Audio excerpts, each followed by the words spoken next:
Nola irudikatzen duzu izango dela gizarte postpandemikoa gure bizitzaren alderdi desberdinetan IKTek izango duten garapenari dagokionez? Giza harremanak eta komunikazioa. Kontaktu zuzena balietxiko alda berriz harreman digitalaren gainetik? Nik ez dakit harreman digitalak aldaraziko duen normalean daukagun kontakturako joera.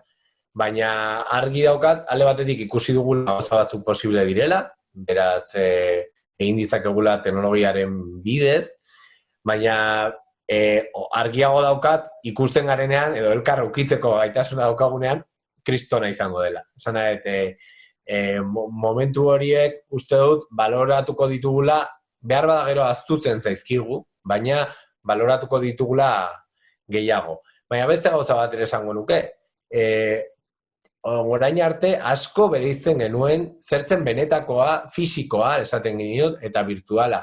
Orain, bideokonferentzian pintxopoteak egiten ditugu edo kuadrillarekin egoten gara edo lanean dihardugunean, errealitatearen nolabaiteko izaera ez digitala ere dudan jartzen ari gara. Eta horretara bai iritsi garela, nolabait esatea, pantalla baten aurrean gertatzen den guztia ez daka irrealitatearen kapa hori, baizik eta erreala da. Nik nire ama ikusten dut bideokonferentziaz, lagunekin gelditzen naiz, lanean nago. Eta alde horretatik diskurso hori, fisiko, erreal, virtual, horrek ja bere mugak erakusten ditu. Hau da, dena da berdinaren parte bat, dena da infosferaren parte hori. Hori da gauza garrantzitsuenetako bat gertatzen ari zaiguna. Eta bigarrena, eta hor aipamen bat egin badu bibliografikoa, Franco Bifo Berardi da oso filosofo eta pentsalari eta irakasle interesgarri bat, berak planteatzen du ez bakarrik orain, baizik eta aurretik bere hainbat liburutan darabien tesi bada, nola gure generazio edo belaunaldi honetan hasi gara gure erlazioak egiteko era aldatzen eta konjuntiboak izatetik konektibo izatera pasa dira. Hau da, gure zentzumenen bidez interaktuatzeko zeratik, ohitura edo jarreratik, o kulturatik, pasagaren konexio bidezko, pantalla batek bitartekaritzaren bidezko harremanak nagusitzea edo zenbait gauza orain arte egiten zirenak izaera konjuntibo horretik, orain konektibo horretan egiten dira. Beraz, asko ikasten dugu YouTubeko bideoak ikusten, asko ikasten dugu dauzkagun interakzio eta konexio horren bidez, eta horrek erabat harreman paradigma apurtzen du.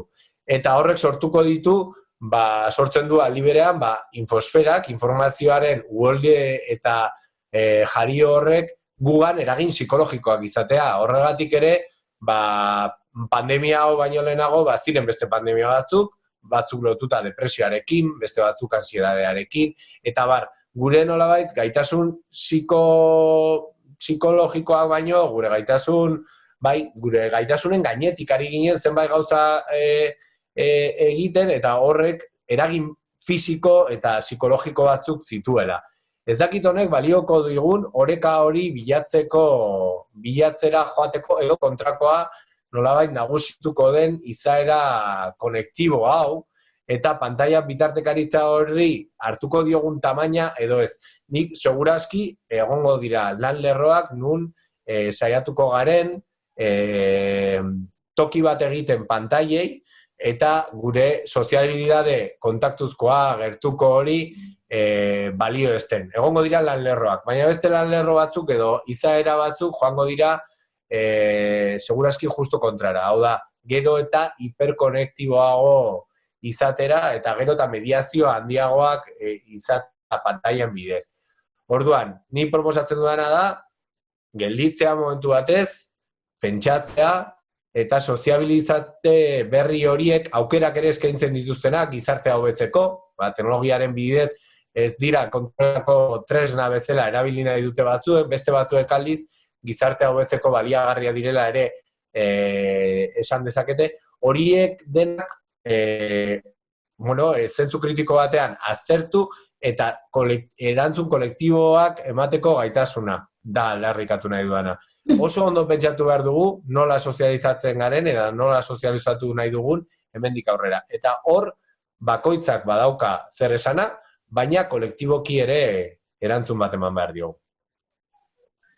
Nien hitzeteke ainarea joango, bai, ados nago Gorkak esan duenarekin, hau mugimendu hau ja lehendiken dator, ez da pandemiaren kontua. Batez ere, pandemiaren kontuarekin telelanak eta horrelako gauzak aldatu dira, baina nik uste komunikazio virtual hau ja bikotekideak topatzeko, bestelako komunikazio izateko aspalditik edo duela urte batzutatik datorrela eta paradigmaia aldatuta zegoela honen aurretik, ez? Eta gero gaina ez dut uste gauzak kontrajarriak direnik, nik uste dut oso ondo uztartzen direla bi paradigmak, hau da, aurrez aurrekoan egotea, momentuak daude aurrez aurre egoteko eta balioesten da beti eta inoiz ez du galdu balio hori eta gainera